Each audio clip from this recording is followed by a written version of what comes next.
Good day, and welcome to Conversations with AARP in the Virgin Islands. I'm Troy Deshabir Schuster, State Director of AARP in this territory, and once again, it's a pleasure to be with you for this show. We were not with you last week, pardon me, but if you look at our YouTube channel, AARP Virgin Islands YouTube, you will be able to find the show from last week, which we did with Dr. Alfred Heath and Dr. Cora Christian regarding the COVID-19 vaccine. It was very informative, and we encourage all of you to take a look at that on our YouTube channel. So this week we're back with you in the regular broadcast studio, broadcasting live on AARP Virgin Islands Facebook page, WTJX Facebook page, as well as the respective YouTube channels. So today now we have with us two special guests. We have Shakima Plunkett and we have Izani Rosa. Welcome, ladies. Good morning. Thank you for having us. Thank you for being with us today, and we have an exciting new project to talk about. First, these ladies, Shakima and Izani, are crisis counselors from the Community Resilience Project, a project that they're working on together. Izani is on the island of St. Croix, and she's with Island Therapy Solutions, and Shakima is on St. Thomas with Insight Psychological Services. But these two organizations on sister islands have come together in the persons of Izani and Shakima to put on this project of crisis counseling, this community resilience project. So, starting with Izani, tell me a little more about yourself and what you do with Island Therapy Solutions and what you bring to this project before we dive into this particular project we're discussing today. Of course. So, hi again. My name is Izani Rosa, and I am a recent graduate. I got my bachelor's in psychology and Spanish, so that's just a little bit about me. At Island Therapy, I am, as we said before, a crisis counselor, and that just means that I provide support and services to people who are dealing with any kind of negative emotions in terms of COVID. And we do lots of community outreach through presentations, through just informational sessions, and we give out like pamphlets on coping with COVID, pretty much. Fantastic. And Shakima, you're on St. Thomas at Island Insight Psychological Services. Tell us what you do there and what you bring to this particular project we're going to discuss today.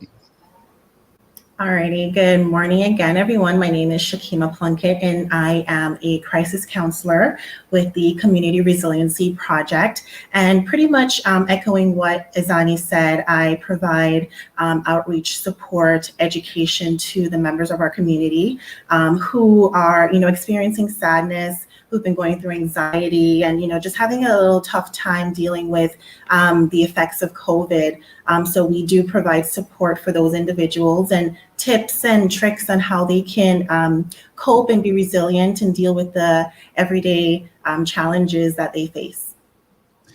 And with the Community Resilience Project now, so these two psychological services on St. Croix and St. Thomas are working on this together. What is that about?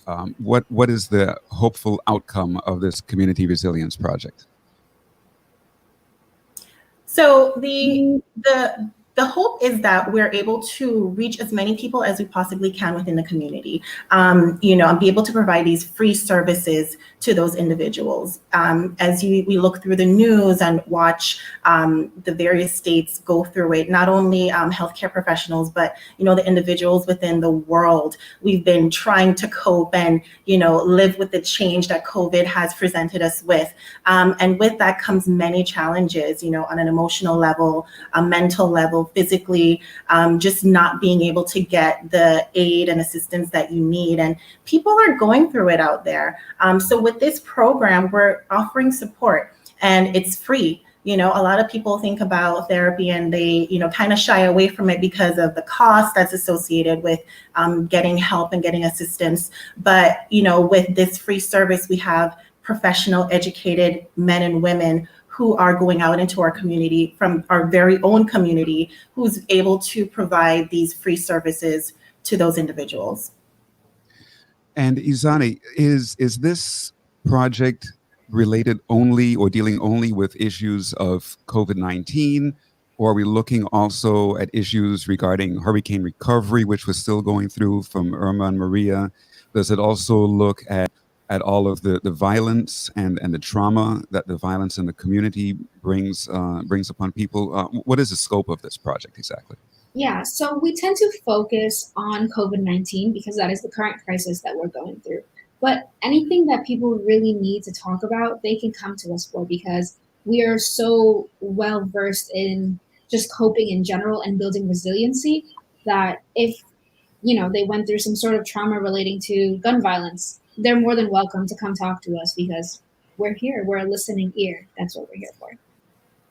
Wonderful. And that's so needed. COVID has really done a lot to devastate so many people. So many lives have been lost. I'm sure that there are many, many families here who have been impacted because we had, I think, 22 or 25 people pass away as a result of the pandemic, of this virus.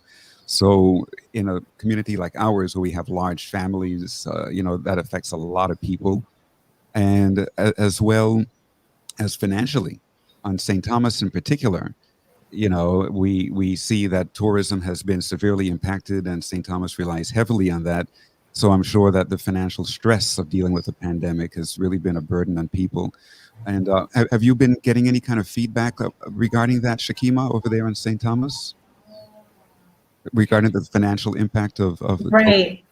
Yes. So I have encountered many people who have, lost their jobs, or they were working for a period of time, while everybody was trying to get, you know, accustomed to what the plan is, from an economic level on opening stores, or, if you're not an essential business, like what is that going to look for? And we've seen many stores close throughout the islands, and those, especially retail, that are still open, they're seeing a lot of challenges. Sales aren't there, people aren't going anywhere, and there really isn't anywhere to go. So these individuals are going through it. And, one of the things that I promote is, positivity and having a positive outlook. This is a situation that we're going through right now, but, let's just try to be as hopeful as we possibly can, and, plan for the future. And, hopefully, sometime soon we're going to get back to normal. Yes. And this month we mark the 1-year anniversary of this pandemic. It's amazing that 1 year has already passed, and our lives have been significantly changed over this year, and maybe changed forever. So please share with us, starting with Izani and then to Shakima, how this project can help community members build resiliency, emotional resiliency during these uncertain times. Just sharing your thoughts, Yeah, insights. so with our project, like we said before, we do a lot of psychoeducation.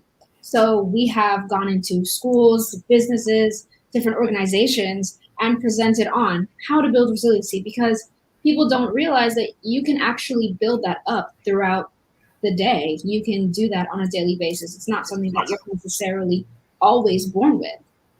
So us being able to just go in, present, or even just have a discussion with students, teachers, members of the fire safety, police officers about what it is to build resilience and how we do that. I think that's just the best way that our community will do it, is just learning. All we'd have to do is teach and they'll learn. Thank you. And Shakima? Right. And I completely agree with Izani. And, going back to teaching and learning, we all learn from one another. So having those group discussions, you can find out, of course, whatever you feel comfortable sharing. That's something we encourage as well. This is voluntary. You're not obligated to share your personal stories. But those who do elect to share what they've been going through, you can learn from one another. How did you deal with that situation? You were in quarantine. What did you do? What are some of the activities that you were able to do that worked for you? And being able to share that with one another, you can kind of take from each other and say, okay, well, you journaled, or you started a garden. That's something that I can do, if that's especially something that a person is interested in. So being able to learn from one another is another thing that we promote when we have our group sessions as well as our individual sessions. Thank you. And as we have been doing social distancing and quarantining and isolating, that isolation is a fundamental concern brought about by this crisis. And as we know, that can lead to depression and other mental health issues.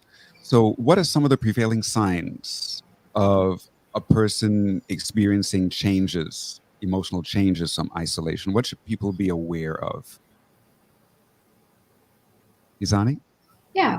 So there are a few signs that actually show that a person is suffering mentally from isolation. So some of them would be like the inability to connect with people on a deeper level. And if you see people kind of withdrawing themselves, even in social settings, you know that they may have suffered or are suffering currently in the state of like isolation. So if you see them saying that they don't really have any close friends or that they're kind of just exhausted, they get tired of being in social situations, then that might be a sign that they've been affected by that long quarantine time, especially in our older population who's still most likely quarantining and staying away from people. If you're on Zoom calls with them, you notice they're not as active or as talkative as they used to be. You know, that might be a sign that they're suffering, they're going through something, and they might need help. Great. And Shakima, so how can building mental resilience combat loneliness because of isolation? A big part of isolation is the loneliness. Right. So being able to build mental resilience is very important, especially during this time. And just even piggybacking on what Izani said, the lack of self-care. Once you see that starts to dwindle, someone isn't getting up, they're not showering, they're not eating. Those are signs that, isolation and even just having that distance from that social distance from others can be taking a toll on them. So definitely being able to practice coping skills and knowing what works for you. We talk about our everyday coping skills toolbox. What works for you. So whenever you are feeling down, depressed, or you're feeling anxious, what are some of the activities that you can pull from that toolbox to help you get through that situation? So we talk about maybe relaxation techniques, breathing exercises, journaling, having a positive outlook on your situation. Those can work wonders for, building up resiliency. Fantastic. And I was just about to ask you about that toolbox that you mentioned. And so you did mention a few things such as breathing exercises and journaling and so forth. Any other ideas, Isani? What other kind of tools can one put in that toolbox to make sure that they're able to cope with isolation and loneliness? Yeah, so like I said before, there are tons of ways to build resilience on a day-to-day basis. One thing can be is learning from your mistakes. If I know that, I added 4 plus 2 and I got 7, and I realize I got it wrong, I'm going to learn from that. I'm like, okay, I know it's not 7 now. Let's see what is the right answer, You have to maintain perspective. Understand that, as Shakima said earlier, COVID is a right now situation. It may be right now long term, but it's still right now. And at some point, things are going to get better. We're going to adapt as humans because that's what we do. We adapt. Yes. Be flexible. Flexibility is so important, understanding that things are going to change and we just need to breathe and be okay with that. So yeah, there are tons of things. We can set goals. Goal setting is great, whether they're long-term, short-term goals. I'm going to say tonight, I'm going to have drank 4 bottles of water. That's a short-term goal, but it's a goal still, something that'll get me through the day. So yeah, those are my favorite resiliency building strategies, kind of. Yes, and I especially love that flexibility and adaptation. We all have many, many, many challenges in our life. We all go through many changes over the course of our life.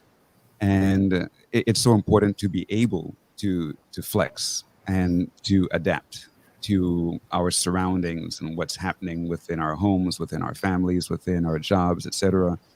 And for me, also, the one thing that's really helped, and I always share this with everybody, is keeping a positive mental attitude, right? I mean, I've heard some psychologists say, put your mind in a comfortable place, in that happy place.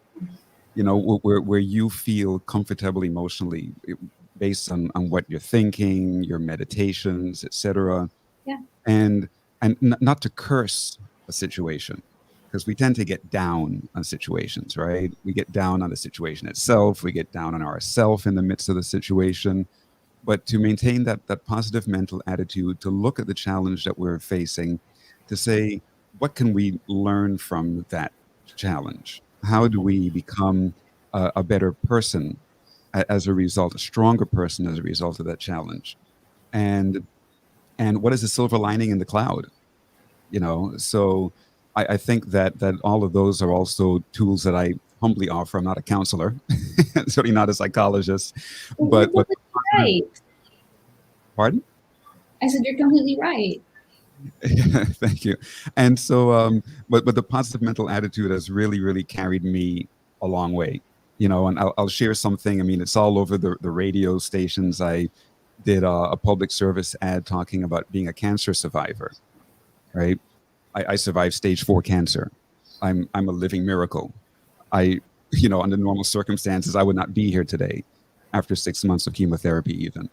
But all through it, I practiced that real positive mental attitude. I accepted the cancer.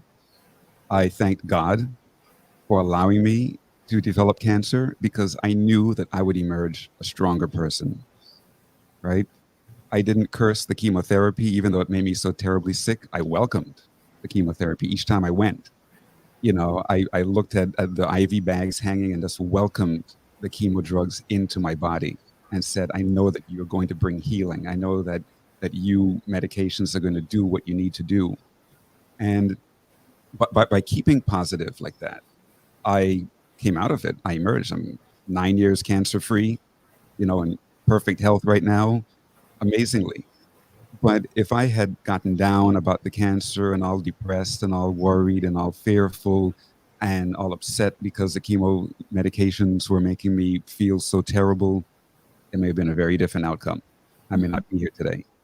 So I think that's really, really, really important for us, especially as we face this pandemic, and even facing isolation and so forth. Maybe we need to get to know ourselves better. Right. Right? Sometimes people need to be by themselves for a minute. Yeah, and that's something that I always encourage, taking the time to sit with yourself and think about your thoughts. Not a lot of times we don't really think about how we think. And when you actually sit down and do that, you can see, okay, well, am I having more positive thoughts? Am I having more negative thoughts? Like, what is this doing to me on a daily basis? Is it increasing my positivity, my motivation, or is it just bringing me down? And and I applaud you for sharing your story and what you've gone through, because just having that positive outlook on bleak and negative situations can change your entire outlook of that situation. And hearing that, sharing that with the community can work wonders for someone who is listening. Yeah, thank you. Yeah, I hope that my story will be a blessing to at least one person, hopefully more. And now, talking about personal contact, as humans, we need contact. We all need a hug, right? And I'm a hugger. I love to hug. I love to share out hugs. I think hugging is so important. A nice warm embrace is so important.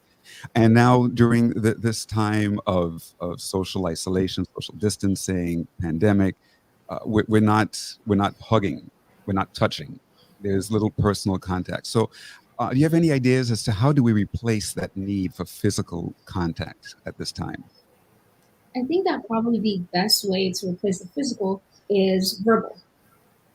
I learned from one of my professors, a social psychologist, that with masks, we're not seeing faces. We're losing a good percent of our communication, which is our nonverbal. It says it in our face, in your body language. And we're losing that not only on the computer, but also with our mask on. So instead of like smiling at someone, say, good morning, have a good day. Instead of giving someone a hug, be like, I love you. Express those things verbally so that we can still show our appreciation and our compassion for others without, touching and potential spreading and things like that. Excellent. And Shakima, any thoughts to add there? I agree. Being more vocal on how you're feeling, what you're going through. And what I recognize also is that even when you smile behind your mask, it can show. It shows in your eyes. It shows in just your facial expressions. Just being able to do that. I see many people have created innovative ways to be able to embrace their family members, especially those who are, in quarantine, the older population. People have created these plastic encounters where you can kind of go in and hug, your family member, but still be protected. So I think just coming up with innovative ways to be able to have that minimal contact. And especially here in the Caribbean, in the Virgin Islands, we're huggers. We're people who touch each other. You see somebody, you greet them, you give them a side little kiss, but, having to actually stop and think, okay, wait, I can't do that. It can take a toll on some people. So just being able to create innovative ways to be able to protect each other can work wonders. Excellent. Yeah, and I like what you said about the expression coming through in the eyes. I find that when I wear my mask, when I do smile with people, I try to make sure that my eyes smile also, right? Yes. I've been very conscious of that, making sure that my eyes are also smiling, because your eyes could smile or not smile, and your mouth could be doing something different, right? It's interesting. And also what you, Izani, said about saying I love you, expressing it verbally. And oftentimes we don't say I love you. We just express it with a hug or a warm handshake, but to actually say it is so very therapeutic. So we're running low on time, but tell us about the project. How do people find out more about the Community Resilience Project? How do people take advantage of it, sign up for it? Tell us all about it. Shakima? So on St. Thomas, we have our Insight Psychological Services. So you can give us a call at 340-774-2228, and we can set up a telephone conversation with you. We can set up possible Zoom calls if you need us to come into your place of work or your community project or activity. If you need us to have any crisis counselor come by and just share some tips and tricks with you, we can set that up as well. On St. Croix, we have Island Therapy, and I'll have Izani talk a little bit about that. Yeah, so the same thing for us. If you would like to get some more information, set up any kind of presentations, group therapy, or individual counseling sessions, you can call 340-719-7007. And that is Island Therapy's number. So if you want to talk to us, find out more, just call us up. And is there a website for this particular project that people can visit? What would that website be? So we don't have a website, but we have a Facebook page, and that is the Community Resiliency Project. Yeah. Okay, so you can find out everything on the Community Resiliency Project on Facebook. On the Facebook page, yes. So we do post the various activities that we're going to be participating in and activities that we do have coming up where you can find our crisis counselors to get some more information. You can find it on our Facebook page. For both St. Thomas, St. Croix, and St. John. Yes. Oh, you offer services in St. John too? So the St. Thomas office offers services to both St. Thomas and St. John. Oh, fantastic. So do you have an office on St. John? Unfortunately, no, we don't. But again, if you want to set up any type of telephone conversations or Zoom calls, you can just give the office a call and we can set that up. Okay, perfect. And I understand again that this service is totally free to the community. Am I correct? Yes, completely. Great. And is there any number of sessions that one can go through for free, or is it unlimited, or is it a case-by-case basis? How do you work that out? Yeah, so for the rule of thumb is usually 4. However, if they just want to talk some more with us, we are more than happy to, talk with them. We do use our discretion to see if maybe these sessions should be something more clinical, and we can refer them to more professional help. But there's no necessary limit on how many times they can call. Okay. Well, that's great. Because Some people just need one short conversation, and some people need a little bit more to help them to Yeah. get through it. And this is so very, very important. At the beginning of this pandemic, we heard so many reports locally about increased cases of domestic violence, and all over the country we were hearing more and more reports of suicide and so forth. It seems, at least from my perspective, like some of that has died down or returned to a normal rate. But I'm hoping that through the service that you all are providing, that we will help to stave off, more of the domestic violence and thoughts of suicide and depression and so forth. So I applaud both of you ladies for the great work that you're doing with the Community Resiliency Project, and I wish you all the very best, and I hope that many people take advantage of it. So any closing thoughts, starting with Shakima, regarding this project? Well, I would first like to thank you for having us on this morning. And of course, we just want to make sure that the community knows that this service is here. It is for a limited time only. But if you take advantage, you can learn so many things. And it's free. Everybody loves everything that's for free. So, just take advantage of it. We try to be as adaptable as we possibly can. So again, St. Thomas, St. Croix, St. John, we do have these services, so take advantage. Fantastic. And Izani? Yeah, I agree. Just take advantage of what we have. It is a free service, and we are very passionate and dedicated to helping our people. It's a service for our people, by our people. It's all us just wanting the best for our own community. And I think it's so important that, and if you're not comfortable talking, just hear us out. Listen to our presentations. Our presentations are extremely informative and can teach you things that you can do on your own time.